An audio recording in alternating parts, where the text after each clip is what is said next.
The first bullet that struck the schoolhouse door came before Rebecca Bell had finished latching it, and she would remember for the rest of her life how the sound felt less like danger and more like the moment the whole world tilted sideways and asked her what kind of woman she truly was.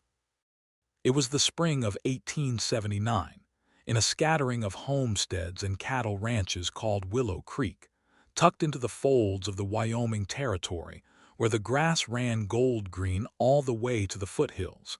and the sky seemed too big for any one person's troubles. Rebecca had come west 2 years earlier from Springfield, Ohio, with a trunk of books, a certificate from the normal school, and a heart still raw from watching her father lowered into frozen ground the winter before. She had answered an advertisement for a teacher willing to serve a frontier community, and when the letter came back accepting her, she had wept with a strange mixture of grief and hope, because she understood that going west meant leaving behind every person who had ever known her as a girl, and becoming, entirely, a woman who belonged to herself. She was 24 years old, sturdy rather than delicate, with brown hair she kept pinned beneath a plain bonnet, and eyes the color of creek water in October, gray-green and quick to notice things. The children of Willow Creek loved her, mostly because she never once made them feel small for not knowing their letters, and their parents respected her, mostly because she asked for nothing beyond her modest salary and a warm place to sleep behind the schoolhouse in a little room with a stove and a shelf of books she had carried the whole way from Ohio, wrapped in an old quilt. The schoolhouse itself stood a half-mile outside the main cluster of Willow Creek, a squat building of rough-hewn logs with 2 windows on each side, and a bell that Rebecca rang every morning at 8 o'clock sharp, rain or shine,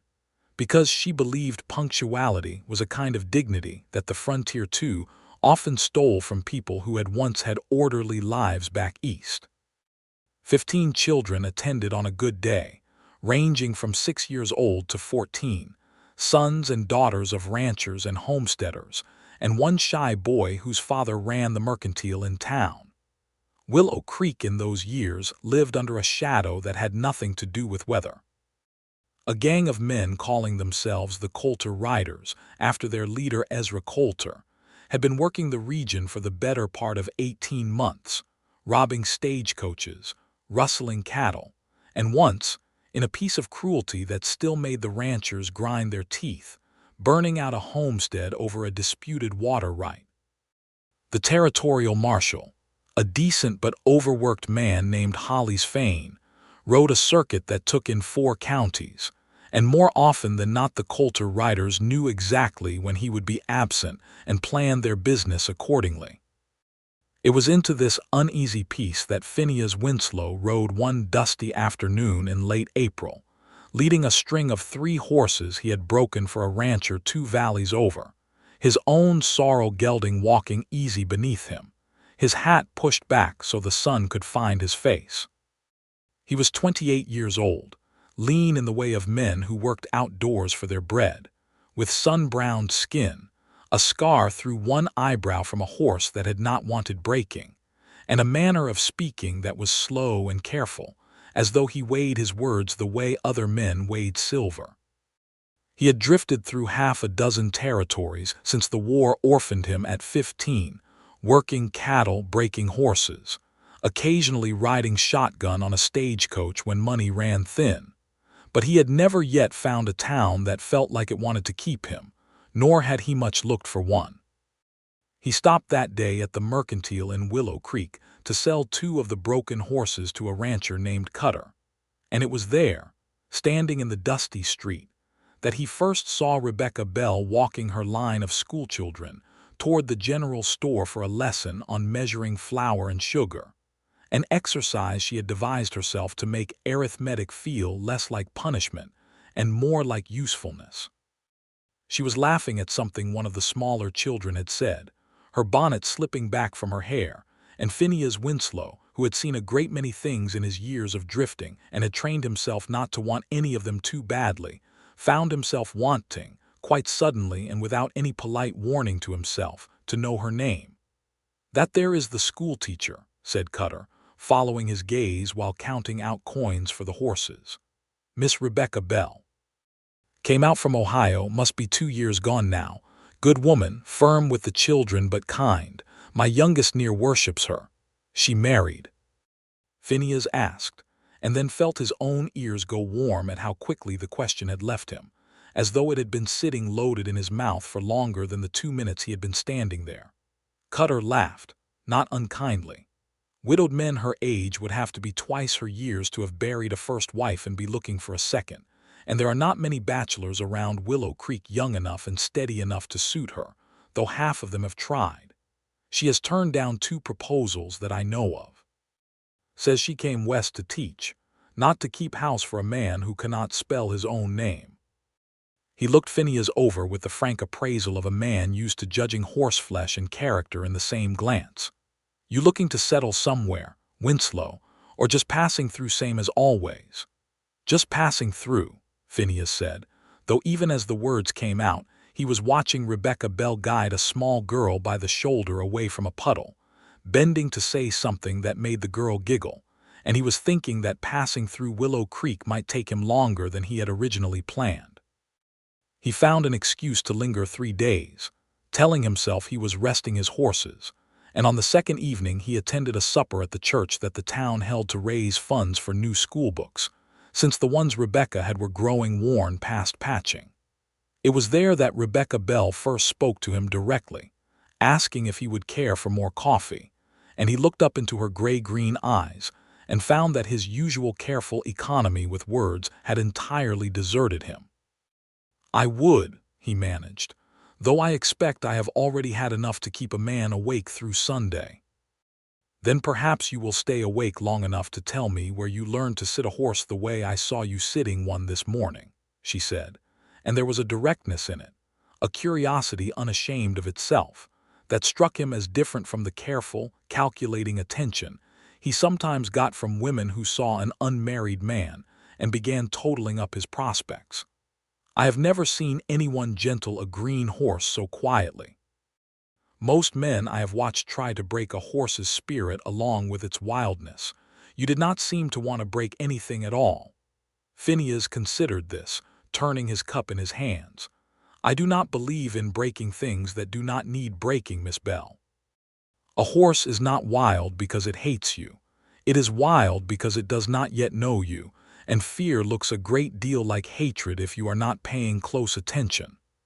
Rebecca studied him for a long moment, and something in her expression softened, as though he had answered a question she had not asked aloud. "That is a wiser thing than most men in this territory would say about anything at all," she told him, and when she smiled at him fully for the first time, Phineas Winslow understood, with the same clean certainty he felt when a horse finally stopped fighting the bit and settled into trust, that he had found the town he had been failing to look for his entire drifting life. He extended his stay another week, then another, hiring on with Cutter to break horses through the summer months, and in the evenings when his work was done, he took to walking the half-mile out to the schoolhouse under the excuse of checking on a leaning fence post or a loose board on the porch, though everyone in Willow Creek understood quite well what he was actually checking on. Rebecca, for her part, found herself listening for the particular unhurried rhythm of his horse's hooves on the road, and she began keeping a second cup on the shelf, as though she had simply always intended to offer a caller coffee, though she had never kept a second cup before Phineas Winslow arrived to drink from it. Their courtship, if it could be called that in a place where courtships were conducted mostly in glances across church pews and careful words after Sunday service, proceeded with a slowness that suited them both. Phineas told her about his childhood in Missouri, about the war that had taken his father at Shiloh and left his mother to die of a fever 2 years after, about the drifting years that followed, years he described without self-pity, simply as facts of a life that had shaped him the way water shapes stone. Rebecca told him about her own father, a schoolteacher himself, who had taught her to love books before he taught her anything else, and about the mother she barely remembered, who had died when Rebecca was 4, leaving her father to raise her alone in a house full of borrowed textbooks and second-hand furniture. "I did not come west looking for a husband," she told him one evening in July, sitting on the schoolhouse porch while the sun went down gold and slow over the western ridges. "I want you to understand that plainly, Mr. Winslow, because I have watched women out here get swallowed up by other people's expectations until they forget they ever had any of their own. I came west because I wanted to matter to something larger than a parlor and a set of good china. I wanted these children to have letters and numbers and the chance to leave this valley if they choose to, or to stay in it as educated people if they choose that instead. That is what I want. I did not come here for romance." "I understand that," Phineas said, and he meant it, because he had learned enough of her in these months to know that Rebecca Bell would not thank him for treating her wanting as a smaller thing than his own. "I am not asking you to want anything you do not already want, Miss Bell. I am only telling you that I have found, somewhat against my own plans, that I want to be near whatever it is you are building here. If that means I am simply a man who mends fences and drinks your coffee and never asks for more than your company, I believe I could live a contented life on those terms alone." Rebecca looked at him for a long moment in the fading light, and something in her chest, which she had kept carefully guarded since her father's death, loosened by one more careful notch. "I do not think," she said slowly, "that I would want you to settle only for that, Mr. Winslow. I only wanted you to know what you were courting if courting is what this is." "It is what this is," Phineas said, and reached over, with a gentleness she would think of often in the difficult days ahead, to take her hand where it rested on the porch rail, and she let him. It was 3 weeks after that conversation, in the first cooling days of August, when Ezra Colter and his gang rode into the troubles that would change everything. The trouble had a name and a cause, as trouble in the territory usually did. A young man named Samuel Ackers, 17 years old and the eldest son of a homesteading family north of Willow Creek, had witnessed the Colter gang robbing the stage from Laramie 3 weeks prior, and though he had kept quiet out of fear, a careless remark to his younger sister had eventually reached the wrong ears through the ordinary gossip of a small town, and Ezra Colter learned that a boy could name him to the marshal if the boy ever found the courage. Colter was not a man who left loose threads. He decided the boy needed silencing, or at minimum frightening into permanent obedience, and he learned, through the same gossip channels that had betrayed the boy in the first place, that Samuel Ackers's younger siblings attended the Willow Creek Schoolhouse, along with the boy himself on days when the harvest did not need him. On a hot Tuesday morning, while Marshal Holly's Fane was 2 counties away chasing a false report of rustling that Colter had planted specifically to draw him off, Ezra Colter rode toward the schoolhouse with 4 of his men, intending to take Samuel Ackers as a hostage to ensure the boy's silence, or failing that, to make an example severe enough that no one in Willow Creek would ever again consider speaking to a lawman. Rebecca Bell had no knowledge of any of this when she rang the schoolhouse bell that morning at 8 o'clock sharp. She had 15 children in her care, ranging from Sarah Cutter, aged 6, up through Samuel Ackers's younger brother Thomas, aged 13, and she was midway through a lesson on the rivers of the territory when she heard the sound of many horses approaching at a hard pace, far too many and far too fast to be anything but trouble. She went to the window, and what she saw stopped the breath in her throat. 5 riders, all armed, all wearing the particular hard-eyed look of men who had ridden a long way with violence already decided in their minds, pulling up in a cloud of dust not 50 yards from the schoolhouse door. She recognized Ezra Colter from the description Marshal Fane had posted in the Mercantile weeks before, a barrel-chested man with a graying beard and a scar that pulled one side of his mouth into a permanent sneer. "Children," Rebecca said, and her own voice surprised her with how level it came out, though her heart was hammering hard enough that she could feel it in her throat. "I want you all to move to the back wall, away from the windows, and I want you to do it now, quietly, the way we practice for storms." The children, trained by 2 years of her calm authority, obeyed with a speed that would later strike her as its own small miracle, hurting themselves against the log wall farthest from the door, the older ones instinctively shielding the younger with their own bodies. Thomas Ackers, white-faced, understood immediately who had come and why, and Rebecca saw the understanding cross his face like a shadow. "They have come for you, haven't they?" she said to him quietly, kneeling so she was level with his eyes. "Or for your brother? Samuel saw them rob the stage," Thomas whispered. "He told Sissy, and she must have told somebody." "They mean to hurt him, Miss Bell, or hurt one of us to make him keep quiet forever." Rebecca's mind, in the moment that followed, did not go to fear, though fear was certainly present in her body, in the cold sweat at the back of her neck, and the trembling she forced her hands to stop through sheer will. Her mind went instead, with a clarity she would never afterward be able to fully explain, to the simple architecture of the schoolhouse itself. One door, iron-hinged and solid, which her father, in one of his letters of advice about frontier life, had once told her to always ensure could be barred from within, since a schoolhouse in wild country was sometimes the only fortress a community possessed. 2 windows on each side, shuttered against winter storms, shutters she had never once had cause to close in August. A stove, cold in summer, and beside it, kept for the single purpose of splitting kindling, a hand axe, and in the drawer of her own desk, entirely unremarkable to anyone who did not know her father's habits, the small pistol he had pressed into her hand the day she left Ohio, insisting a woman traveling alone into wild country carry some means of defending herself. A pistol she had carried for 2 years and fired exactly 4 times, always at targets. Always under the patient instruction of a rancher's wife who had taught her.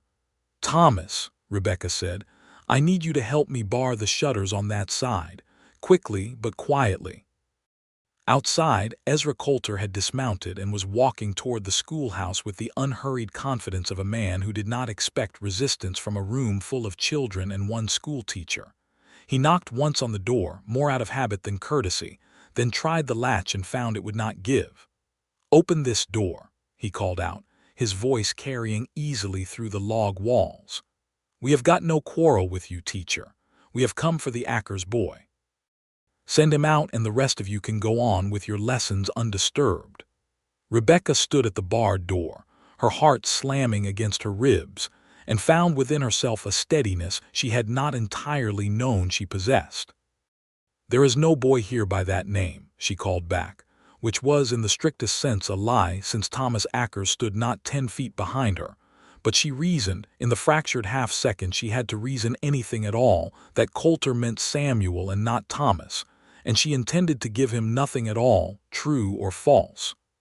"Do not test my patience, teacher," Colter called back, an edge entering his voice now. "I know Samuel Ackers has a brother in your care, and I know that brother can tell me where his family keeps him hid on days he ain't at your school. Open the door or we will open it for you, and I promise you that will go a great deal worse for everyone inside." Rebecca turned to look at 15 frightened children pressed against the back wall, at Thomas Ackers's white, determined face, at little Sarah Cutter's tears, and she understood, with a clarity that steadied rather than shook her, that there was no negotiation available to her that would not end in this boy being taken and likely hurt, perhaps killed, to silence a family that had done nothing but witness a crime. She thought in that moment of her father, who had once stood between a group of angry parents and a student he refused to expel unfairly, a small act of courage she had watched as a girl of 12 and never forgotten. She thought of Phineas Winslow, 3 miles away breaking horses at Cutter's ranch, entirely unaware that anything at all was wrong. "I will not open this door," Rebecca called back, and her voice, though it trembled at its edges, held. "There are 15 children in this room, Mr. Colter, and I do not believe even a man of your reputation wishes to be remembered as one who murdered schoolchildren in the Wyoming Territory.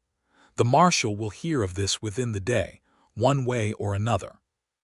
Ride away now, and perhaps you keep some small shred of whatever decency you began your life with. Stay, and you will have made yourself the most hunted man in 4 counties, over one frightened boy who saw something he cannot help having seen.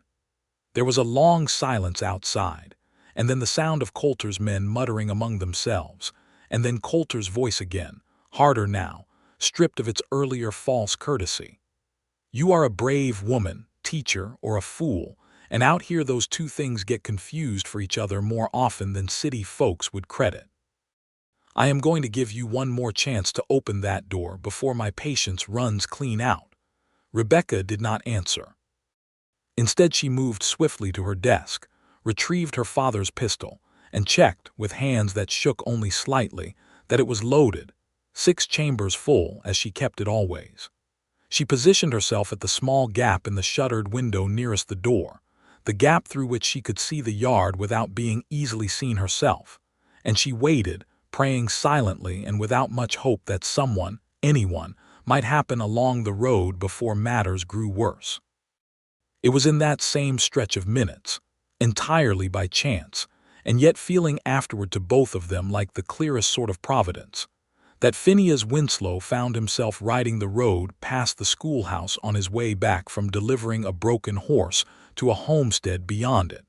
a task that had taken him slightly out of his usual afternoon path. He heard the raised voices from a quarter-mile off, and something in the pitch of them, the particular quality of danger that a man who has lived rough learns to recognize the way he recognizes weather changing,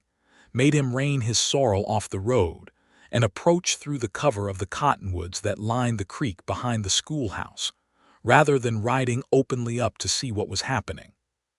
What he saw, crouched in the brush with his heart going cold and then hot in quick succession, was 5 armed men surrounding the schoolhouse. One of them,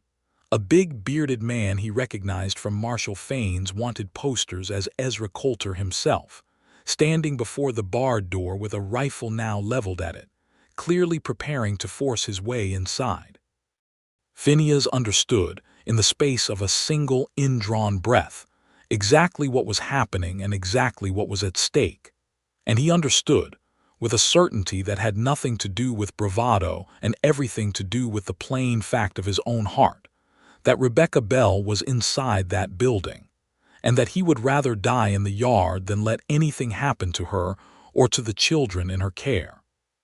He had, riding his usual circuit of work, his revolver on his hip, the same worn Colt he had carried since his drifting years began, and a rifle in the saddle scabbard he had bought second-hand 2 years prior for protection against wolves and the occasional mountain lion. He had never in his life used either weapon against a man, and the knowledge of what he was about to attempt sat heavy and cold in his stomach, even as his hands moved with the calm efficiency of long habit, checking his rifle, gauging distance, gauging the position of each of the 5 men against the cover available to him. Inside the schoolhouse, Rebecca had just watched, through her narrow gap in the shutter, Colter step back and raise his rifle toward the door's lock, clearly intending to shoot it open, when the first shot came not from Colter's gun but from the tree line behind the building, and one of Colter's men cried out and grabbed his shoulder, dropping his own weapon into the dirt. "There is a man in the trees." The wounded rider shouted, and chaos of the sort that favors the defender who strikes first broke loose in the yard. Colter and his remaining men scattered for cover, some behind their horses, one behind the well housing to the side of the schoolhouse yard, shouting confused orders at each other, uncertain how many attackers they now faced. Phineas Winslow, from his position in the cottonwoods, fired a second shot that took the hat clean off Colter's head without touching him, a calculated risk he took because he did not wish to kill a man from ambush if he could avoid it, but he wished very much to make that man understand the schoolhouse was no longer an easy target. "Rebecca," he shouted, his voice carrying across the yard with a desperation that startled even him. "Rebecca, it is Phineas.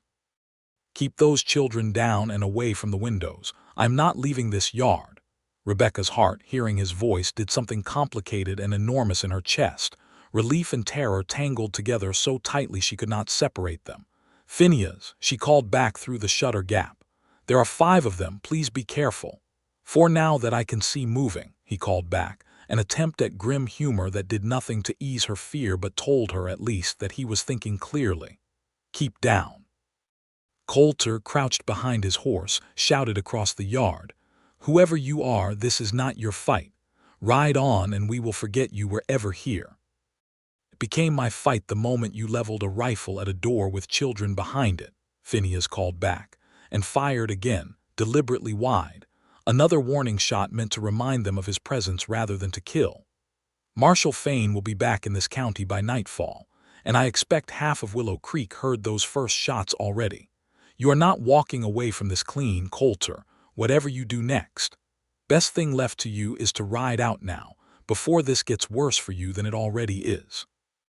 It was, in fact, closer to the truth than Phineas entirely knew, since sound in the wide open country of the Wyoming plains carried a remarkable distance. And already, at Cutter's ranch and at 2 neighboring homesteads, men were saddling horses at the sound of distant gunfire, understanding instinctively that trouble near the schoolhouse meant trouble near everyone's children. Inside, Rebecca made a decision that would seem, to the children who survived that day, to grow old and tell the story to their own grandchildren, the bravest thing they ever witnessed a grown person do. She moved to the window on the opposite side of the schoolhouse from where Phineas fought, the side facing the well housing where one of Colter's men had taken cover, and through the narrow gap she had left in that shutter as well, she saw the rider's shoulder and part of his back exposed as he attempted to circle toward the trees to flank Phineas's position. Her hands shook as she raised her father's pistol to the gap, and every instinct in her recoiled from the idea of causing harm to another human being, but she thought of the children behind her, of Thomas Ackers's terrified face, of Phineas alone in the trees facing 4 armed men, and she fired not to kill, for her aim and her conscience both flinched from that, but lo, toward the man's leg, hoping only to disable rather than end him. The shot went wide of true aim but struck close enough to the man's horse that the animal reared and threw him hard into the dirt, and in the confusion that followed, Colter's man scrambled up cursing but limping badly, his flanking maneuver abandoned entirely. Rebecca sank back from the window, her whole body trembling now that the action was done, but a fierce, unfamiliar pride burned beneath the fear, the recognition that she had acted, that she had not simply hidden and hoped, that she had done something to protect the children in her care and the man fighting for them in the trees. Miss Bell shot at them. One of the older girls whispered to the others, awe cutting through her fear, and even in the terror of the moment, something like the beginning of legend was already forming among the children pressed against that back wall, a story they would tell for the rest of their lives about the day their teacher held the schoolhouse. Outside, the standoff stretched through nearly 20 more minutes, minutes that felt to Rebecca like entire seasons passing. Phineas kept up an irregular fire from the trees, never enough to hit a man dead center, but always enough to keep Colter's remaining able-bodied riders pinned and uncertain, calling out threats and challenges designed to sound like a far larger force than one man alone, a bluff that held only because Colter's men, having already lost 1 man wounded and another thrown from his horse, had lost their appetite for a fight that was proving far costlier than a frightened schoolteacher and a hostage-taking should have been. It was the sound of approaching hoofbeats, many of them, coming hard up the road from the direction of Cutter's ranch, that finally broke Colter's resolve entirely. Cutter himself, along with 3 of his hands and 2 neighboring ranchers who had heard the gunfire, and come at a gallop with whatever weapons they had grabbed on their way out the door, crested the low rise above the schoolhouse road just as Colter, recognizing that his 4 remaining men and himself were about to be badly outnumbered by armed and furious ranchers defending their own children's schoolhouse, made the decision that had likely kept him alive through 18 months of banditry in the territory. He called for retreat, "Mount up," Colter bellowed to his scattered men. "This ain't worth dying over, not for one boy's silence. Mount up and ride now." The Colter gang fled north, away from both the schoolhouse and the approaching ranchers, moving fast enough that Cutter's men, arriving moments later, could do nothing but fire a few final shots after their retreating dust and watch them disappear over the ridge line. Phineas Winslow stepped out from the cottonwoods at last, his rifle still smoking faintly, his legs unsteady beneath him now that the danger had passed and the full weight of what he had risked came crashing down on him all at once, and he walked, then nearly ran toward the schoolhouse door. "Rebecca," he called, pounding on the barred wood. "Rebecca, it is over, they have gone. Are you hurt? Are the children hurt?" Rebecca, her hands still trembling so badly it took her 3 attempts to lift the bar, finally threw the door open, and there in the bright afternoon sunlight stood Phineas Winslow, dust-covered, his hat missing where a bullet had come too close for comfort earlier in the fight, his eyes searching her face and her body with a desperate need to confirm she was whole and unharmed. For a moment neither of them said anything at all. Then Rebecca, who had held herself with iron composure through every terrifying minute of the siege, felt the composure crack entirely, and she stepped forward into his arms, and he caught her and held her, and neither of them cared in that moment that 15 children and half a dozen ranchers stood watching. "You came," she said into his shoulder, her voice breaking at last. "I heard your voice and I thought my heart would simply stop from the relief of it." "I will always come," Phineas said, his own voice rough with an emotion he made no effort to hide, his hand cradling the back of her head as though she were something infinitely precious that the world had nearly taken from him. "Rebecca, I heard those men outside this door, and I have never in my life been so afraid, but I want you to know, whatever happens after this, I am not a man who rides on when the thing that matters most to him is in danger. I could not have ridden on if my life depended on it." Cutter and the other ranchers, dismounting now, saw the scene and had the decency to occupy themselves checking on the children and examining the yard rather than staring at the two of them, though several exchanged glances that suggested this particular romance had just moved considerably further along than anyone expected on an ordinary Tuesday. Thomas Ackers, still pale but no longer trembling, appeared in the doorway beside Rebecca. "Miss Bell shot at them too," he told Cutter with a note of fierce pride. "She hit one of their horses right when he was fixing to sneak up on Mr. Winslow from the side. I saw her do it. She was not scared at all." "I was entirely scared," Rebecca said, laughing despite herself, despite the tears still standing in her eyes, "but I thank you for saying otherwise, Thomas." The children were gathered, counted, and found, remarkably, entirely unharmed, though several of the younger ones were crying now that the danger had passed and the fear had nowhere else to go. Rebecca moved among them with the same steady calm she had shown throughout the ordeal, checking each face, offering the particular comfort of a woman who had, in the space of one terrible hour, become something more to these children than simply their teacher.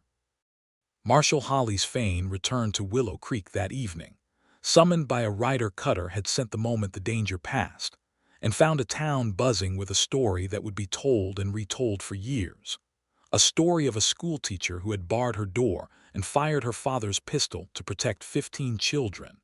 and a drifting cowboy who had happened along the road at exactly the moment he was needed, and had held off 5 armed men from the cover of a cottonwood grove until help arrived. "I have chased Ezra Colter for the better part of a year," Marshal Fane told Rebecca and Phineas that evening, standing in the schoolhouse yard as the sun set gold behind the ridges, "and I have never once had a lead solid enough to run him down properly. But a man who has been shot at, thrown from his horse, and chased off by half a county's worth of armed ranchers in one afternoon tends to make mistakes in his hurry to recover his pride. I expect we will find his trail sooner now than we would have otherwise. You too may have done more to end that gang's reign in this territory than I have managed in 18 months of riding a 4-county circuit." He was not wrong. Within 3 weeks, acting on information from the wounded rider Rebecca's shot had unhorsed, who was captured trying to buy supplies in a town 40 miles north, and who proved eager to trade information for leniency, Marshal Fane and a posse of deputized ranchers, including Cutter, and, at his own insistence, Phineas Winslow, tracked the remainder of the Colter gang to a hideout in a box canyon, and brought about their surrender after a brief standoff that ended without further bloodshed. Colter himself choosing surrender over a fight he had already learned, at the Willow Creek Schoolhouse, that he could not win against people determined to protect their own. He was tried in the territorial court at Cheyenne that autumn and sentenced to a long term in the territorial prison, and Samuel Ackers, the boy whose witnessed crime had started the whole terrible afternoon, was able to testify at that trial without fear, since the gang that might have silenced him was already behind bars. But that resolution, satisfying as it was to the whole of Willow Creek, came weeks after the day that mattered most to Rebecca Bell and Phineas Winslow,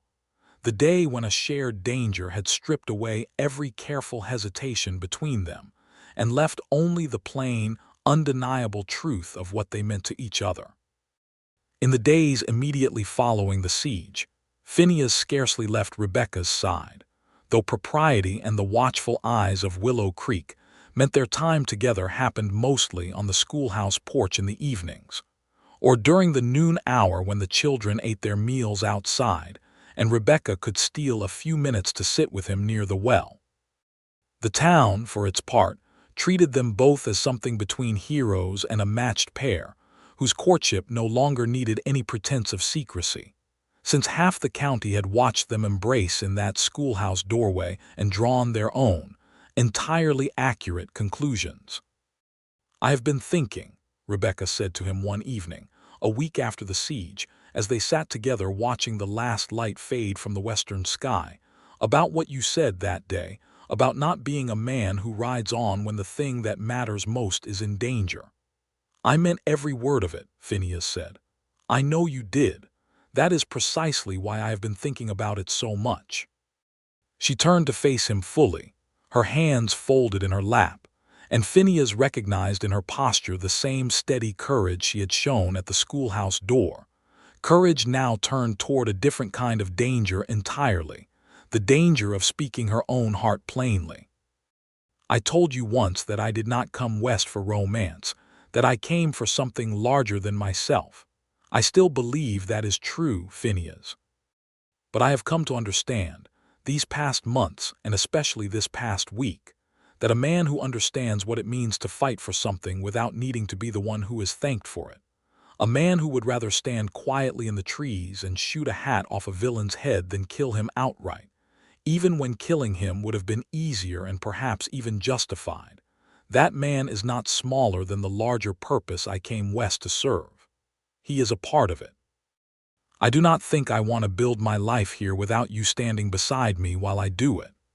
Phineas felt something in his chest that he could only describe afterward as the particular ache of a man who has spent his whole life expecting to be alone and is suddenly told, with total sincerity, that he need not be. "Rebecca Bell," he said, and his voice was not entirely steady, "I have drifted through 6 territories and never once wanted to stop drifting until I saw you walking your schoolchildren down that street in Willow Creek. I do not have much to offer you, no ranch of my own, no fortune, only a good horse, a fair hand with green horses, and whatever wages an honest man can earn breaking stock for other men's herds. But I love you. I have loved you, I think, since the evening you asked me about horses and I could not find my usual careful words to answer you properly. If you will have me, I would like very much to spend the rest of my life earning the right to stand beside you while you build whatever it is you are building here." Rebecca did not answer him with words at first. She leaned forward and kissed him, there on the schoolhouse porch in the blue evening light, a kiss that held in it all the terror of the siege and all the relief of its ending and all the tenderness that had been growing quietly between them since a July evening months before, and when at last she drew back, Her eyes were bright with tears that were entirely happy ones. "Yes," she said, "I will have you, Phineas Winslow. I will have you and I will love you, and I do not intend to spend one more day pretending I came west only for the schoolchildren, though I love them dearly and always will. I came west, I think now, to become the sort of woman who could recognize a good man when Providence set him down in her path, and I very nearly missed it out of stubbornness. I do not intend to make that mistake." They were married in October of that same year, in the small church at Willow Creek, with all 15 of Rebecca's students in attendance, Thomas Ackers serving as ring-bearer with a solemnity that made the whole congregation smile, and Cutter standing as best man since Phineas had no family left to stand for him, and had, in the months of his courtship, come to think of Cutter almost as an older brother. Marshall Holly's Fane, back briefly from his circuit, gave a short speech at the wedding supper afterward, declaring that he had never in his years of service seen a braver woman than Rebecca Bell, nor a steadier man in a fight than Phineas Winslow, and that Willow Creek was fortunate indeed to have both of them choosing to make their lives there rather than moving on, as so many did, to some other patch of frontier. Phineas used the small savings he had accumulated through his years of breaking horses, along with a modest loan from Cutter that he insisted on repaying within 2 years and did, to purchase 40 acres adjoining the schoolhouse land. And there he built, with his own hands and the help of half the men in Willow Creek who had come to respect him thoroughly after the day of the siege, a small but sturdy house of hewn logs, with a proper stove, glass windows brought all the way from Cheyenne, and a porch wide enough for 2 rocking chairs, which he built himself in the evenings that first winter as a wedding gift he did not tell her about until they were finished. Rebecca continued teaching, refusing every suggestion from well-meaning townsfolk that a married woman ought to give up her post to some unmarried girl, insisting that she had built something at that schoolhouse worth continuing, and that Phineas, of all men in the territory, understood precisely why that mattered to her and would never ask her to abandon it. Phineas, for his part, expanded his horse-breaking work into a modest but respected business of his own, gentling green horses for ranchers across 3 counties, with the same patient philosophy he had once explained to Rebecca on a July evening, that a wild thing was not wild from hatred, but from not yet knowing you, and that fear looked a great deal like hatred if a man was not paying close attention, a philosophy that served him equally well, he sometimes said with a private smile, in matters of the heart as it did in matters of horseflesh. The schoolhouse itself became something of a landmark in the territory, not merely for the education it provided, but for the story that clung to its walls, and travelers passing through Willow Creek in the years that followed would sometimes ask to see the door that Rebecca Bell had barred against Ezra Colter's gang, the very door, still hanging on its original iron hinges, still bearing a faint scar where a bullet had struck the wood before Rebecca finished latching it that terrible Tuesday morning. Rebecca herself grew mildly weary of retelling the story to strangers, though she never tired of it when her own children in later years begged to hear it again. For children did come in due course to Rebecca and Phineas Winslow, and their arrival brought a different kind of joy to the small house on the 40 acres beside the schoolhouse land. Their first child, born in the autumn of 1880, a full year after their wedding, was a son, whom they named Thomas, after young Thomas Ackers, whose quiet courage during the siege had never left Rebecca's memory, and whose family had become close friends of the Winslows in the years since. Thomas Winslow grew into a boy who loved horses even more fiercely than his father had at that age, and Phineas took a particular quiet pride in teaching him. From the earliest years the boy could sit a saddle, the same patient gentleness with animals that had first drawn Rebecca's attention to him on a dusty street in Willow Creek. Their second child, born 2 years later in 1882, was a daughter, whom they named Margaret after Rebecca's own mother, whom Rebecca had barely known but whose memory she had always wished to honor properly. And Margaret Winslow grew into a girl with her mother's quick gray-green eyes and her mother's fondness for books, learning her letters at her mother's own schoolhouse desk before she was old enough to properly hold a slate pencil. A third child followed in 1885, another son whom they named Ezra, not, as some in Willow Creek assumed with raised eyebrows, after the outlaw who had once threatened their family's very existence, but after Phineas's own long-dead father, whose given name had also been Ezra, a coincidence that Rebecca insisted on explaining patiently to anyone who asked, though she privately found a certain satisfaction in reclaiming a name that had briefly been associated with fear and making it, once again, simply a family name, carried by a boy who grew up loved and safe in a valley his parents had once fought to keep safe for every child within it. Rebecca taught at the Willow Creek Schoolhouse for 11 more years after her marriage, until the territory achieved statehood in 1890 and the growing town, no longer so small, built a proper two-room schoolhouse in the center of town with a second teacher hired to help manage the increased number of children, at which point Rebecca, by then a mother of 3 with a 4th child, another daughter they named Grace, born in 1888, on the way, finally allowed herself to step back from daily teaching. Though she remained on the town's school board for the rest of her active years, ensuring that no future teacher in Willow Creek would ever lack for proper books or the town's full support. Phineas's horse-breaking business grew steadily through those same years into a respected operation that eventually employed 2 hired hands of its own, and the Winslow Ranch, as it came to be known throughout the county, gained a reputation for producing the gentlest, most reliably trained saddle horses in 3 counties, a reputation Phineas attributed always, with the same quiet humility that had first drawn Rebecca to him, to patience rather than any particular skill. Though everyone who watched him work knew there was more to it than that. Marshall Holly's Fane retired from his circuit riding in 1887 and settled in Willow Creek himself, becoming a close friend to both Rebecca and Phineas, and often told, at town gatherings and church suppers for years afterward, the story of the day a schoolteacher's nerve and a drifting cowboy's steady aim had done more to break the back of the Colter gang than 18 months of his own dedicated pursuit, a story he told with genuine admiration rather than any wounded pride. And a story that the children of Willow Creek grew up knowing the way children in other places grew up knowing fairy tales, except this one, they understood with a particular frontier pride, was entirely true.